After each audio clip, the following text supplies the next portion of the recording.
បន្លែធម្មជាតិបាទគឺបានផលហើយបាទអានេះគឺពីប៉ោះផ្លែឈើដូច cherry ពីប៉ោះ cherry នេះអាឡឹក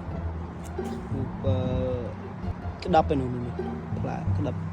4 5ហើយនេះល្ពៅអូង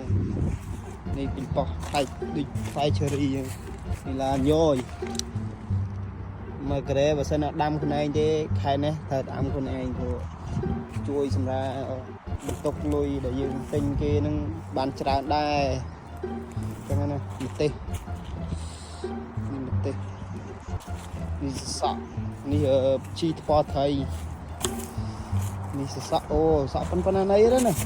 សក់បែវែងល្អតែអានេះរៀងកោងបន្តិចអត់អីកោងអានេះល្អបន្លែធម្មជាតិបាទគឺបានផលហើយបាទអានេះគឺពីប៉ោះផ្លែឈើដូច cherry ពីប៉ោះ cherry នេះអាឡឹក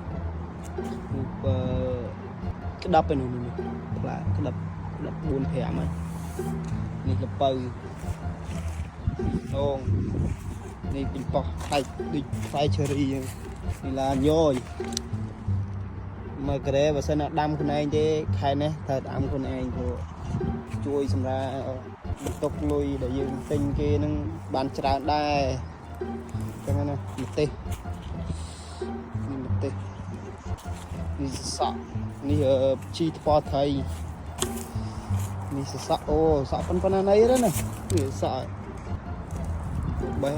វែងល្អតែអានេះរៀងកោងបន្តិចអត់អីកោងអានេះល្អ